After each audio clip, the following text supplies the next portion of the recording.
Hello hi ನಮಸ್ತೆ. ನೋಡ್ತಾರೆ ಇದೊಂದು ಸುಮಾರು ಒಂದು 7 ವರ್ಷದ ಪ್ಲ್ಯಾಂಟ್ ಇದು. ಹೆಚ್ಚು ಕಮ್ಮಿ ಈ ಪ್ಲಾಟ್ದು ನಾನು ವಿಡಿಯೋ ಹಾಕಿರಲಿಲ್ಲ.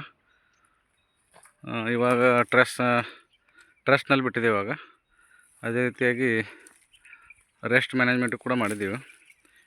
ಈ ರೀತಿ ಲೀಪ್ ಎಲ್ಲವಾಗಿ ಕೆಳಗಡೆ ಬೀಳ್ತಾ ಇದ್ದಾವೆ, ನ್ಯಾಚುರಲ್ ಲೀಪ್ ಎಲ್ಲವಾಗಿವೆ. ಅದೇ ರೀತಿಯಾಗಿ ಗಿಡ ಯಾವಾಗ ರೀತಿಯಾಗಿ ಓಪನ್ ಇದೆ ನೋಡ್ಬೋದು. ಒಳಗಡೆ ಹೆಚ್ಚು ಕಮ್ಮಿ ಅಂಬೆ ಬಾರದಲ್ಲಿ ಯಾವುದೇ ಬಾರದಾಗಲಿ ಒಳಗಡೆ ಯಾವಾಗಲೂ ಓಪನ್ ಇಟ್ಕೊಂಡ್ರೆ ಬೆಟ್ರ್. ಕಡ್ಡಿ ಕೂಡ ಉತ್ತಮ ರೀತಿಯಲ್ಲಿ ಮೆಚ್ಯೂಟ್ ಆಗ್ಯಾವ. ಈ ಪ್ಲಾಟಲ್ಲಿ ಸ್ವಲ್ಪ ಮರೋಗ ಅಂತೀವಲ್ಲ, ವಿಲ್ಟ್ ಪ್ರಾಬ್ಲಮ್ ಇದೆ. ಇವಾಗ ನೋಡ್ಬೋದು ನಾನು. ಇದಕ್ಕೆ ಬೆಸಲ್ ಡೋಸ್ ಯಾವ ರೀತಿ ಏನು ಕೊಡ್ತೀವಿ ಅಂದ್ರೆ DAP, ಪಾಲಿಸಲ್ಫೇಟ್ ಹಾಗೂ ಗ್ರೀನ್ ಹೊರೆಸ್ಟನ್ನು ಕೊಡ್ತಾಯಿದ್ದೀವಿ. ಅದೇ ರೀತಿಯಾಗಿ ಫಸ್ಟ್ ಇರಿಗೇಷನ್ ಯಾವ ರೀತಿ ಮಾಡ್ತೀನಿ, ಅದೇ ರೀತಿಯಾಗಿ ಏನೇನು ಡ್ರಿಪ್ಪಲ್ಲಿ ಫಸ್ಟ್ ಕೊಡ್ತೀನಿ, ನಂತರ ಯಾವ ಮ್ಯಾಗ್ ಸ್ಪ್ರೇ ಮಾಡ್ಕೋತೀನಿ, ಫ್ಲವರಿಂಗ್ ಒಂದು ಸ್ಟೇಜ್ನಲ್ಲಿ ಫ್ಲವರಿಂಗ್ ಯಾವ ರೀತಿ ಬರ್ತದೆ, ಯಾವ ರೀತಿ ಸೆಟ್ ಆಗ್ತದೆ ಅನ್ನೋದನ್ನು ನಾವು ನೋಡ್ಬೋದು. ಅಂದರೆ ಅದನ್ನು ವಿಡಿಯೋ ಹಾಕ್ಲಿಕ್ಕೆ ಪ್ರಯತ್ನ ಮಾಡ್ತೀನಿ. ವಿಡಿಯೋ ಹಾಕ್ಲಿಕ್ಕೆ ಸಾಧ್ಯ ಆಗೋದಿಲ್ಲ ಹೆಚ್ಚು ಕಮ್ಮಿ, ಆದರೆ ಇನ್ನು ಮುಂದೆ ಹಾಕಬೇಕಂತ ವಿಚಾರ ಮಾಡ್ಕೊಂಡು ಒಂದು ವಿಡಿಯೋ ಕಂಟೆಂಟ್ ಮಾಡ್ಕೊಂಡು ಹಾಕ್ತೀನಿ. ಇಷ್ಟ ಆದವರು ವಿಡಿಯೋಗೆ ಲೈಕ್ ಕೊಡಿರಿ, ಏನಾದರೂ ಕಮೆಂಟ್ಸ್ ಮಾಡಿದ್ರೆ ಕಮೆಂಟ್ಸ್ ಮಾಡಿರಿ.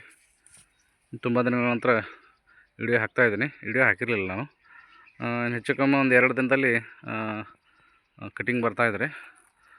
ಕಟಿಂಗ್ ಮಾಡಿಕೊಂಡು ಇದರಲ್ಲಿ ತೊಗೊಂಡು ಆಮೇಲೆ ನೆಕ್ಸ್ಟ್ ಅದೇ ರೀತಿಯಾಗಿ ಫ್ಲವರಿಂಗ್ ಸ್ಟೇಜಲ್ಲಿ ಯಾವ ರೀತಿ ಸ್ಪ್ರೇಗಳನ್ನು ಮಾಡ್ಕೋತೀವಿ.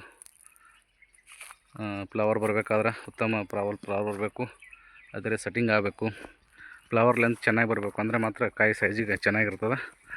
ಅದು ಯಾವ ರೀತಿ ಮಾಡ್ಕೋತೇವೆ, ಯಾವ ಸ್ಪ್ರೇ ಕೊಡೋದ್ರಿಂದ ಯಾವ ರೀತಿ ರಿಸಲ್ಟನ್ನು ಬರ್ತದೆ ಅನ್ನೋದು ನೆಕ್ಸ್ಟ್ ಒಂದು ಫಸ್ಟ್ ಇರಿಗೇಷನ್ ಆದ ನಂತರ ಫ್ಲವರಿಂಗ್ ಸ್ಟೇಜಲ್ಲಿ ಸ್ಪ್ರೇಗಳನ್ನು ಚಾಲು ಆಗ್ತಾವಲ್ಲ, ಅದನ್ನು ಕಂಟೆಂಟ್ ಮಾಡಿ ಹಾಕ್ತೀನಿ.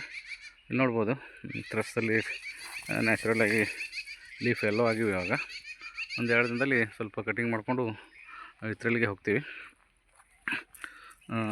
ಗಿಡ ನೋಡಿ ಯಾವ ರೀತಿ ಟ್ರಸ್ ಆಗ್ಯಾವ, ಟ್ರಸ್ಟ್ನಲ್ಲಿ ಹೋಗ್ಯಾವ ಅನ್ನೋದು ಸ್ವಲ್ಪ ಕಮೆಂಟ್ಸ್ ಮಾಡಿ ಹೇಳಿ. ಹೆಚ್ಚು ಕಮ್ಮಿ ಒಂದೂವರೆ ತಿಂಗಳಾಯಿತು ನಾವು ನೀರನ್ನು ಸ್ವಲ್ಪ ಡ್ರಿಪ್ಪಿಗೆ ನಿಂದಿರಿಸಿ. ಈ ರೀತಿಯಾಗಿ ನ್ಯಾಚುರಲಾಗಿ ಟ್ರಸ್ಟ್ನಲ್ಲಿ ಹೋಗ್ಯಾವ. ಕಡ್ಡಿ ಕೂಡ ಉತ್ತಮ ರೀತಿಯಲ್ಲಿ ಮೆಚ್ಯೂರಿಟಿ ಆಗ್ಯಾವ. ಕಡ್ಡಿ ಕೂಡ ಅದಾವ. ಹೆಚ್ಚು ಕಮ್ಮಿ ಈ ಪ್ರತಿಯೊಂದು ಗಿಡಕ್ಕೆ ಒಂದು 25-30 kg ಈಲ್ ತೆಗಿಬೇಕು ಅನ್ನೋ ಉದ್ದೇಶ ಇಟ್ಕೊಂಡು ಒಂದು ಮ್ಯಾನೇಜ್ಮೆಂಟನ್ನು ಮಾಡ್ತಾಯಿದ್ದೀವಿ. ನೋಡ್ಬೋದು ಯಾವ ರೀತಿ ಕಡ್ಡಿ ಅದಾವ. ಉತ್ತಮ ರೀತಿಯಲ್ಲಿ ಕಡ್ಡಿ ಕೂಡ ರೆಡಿ ಆಗ್ಯಾವ. ನೆಕ್ಸ್ಟ್ ಕಟಿಂಗ್ ಟೈಮ್, ಆಮೇಲೆ ಫಸ್ಟ್ ಇರಿಗೇಷನ್, ಆಮೇಲೆ ಫ್ಲವರಿಂಗ್ ಸ್ಟೇಜಲ್ಲಿ ಫಸ್ಟ್ ಬಡ್ ಓಪನಿಂಗ್ ಟೈಮ್ದಲ್ಲಿ ಯಾವ ಸ್ಪ್ರೇಗಳನ್ನು ಕೊಡ್ತೀನಿ, ಯಾವ ರೀತಿ ಫ್ಲವರ್ ಬರ್ತಾನೋದು ನೆಕ್ಸ್ಟ್ ವಿಡಿಯೋ ಹಾಕ್ತೀನಿ. ಥ್ಯಾಂಕ್ ಯು, ಧನ್ಯವಾದಗಳು.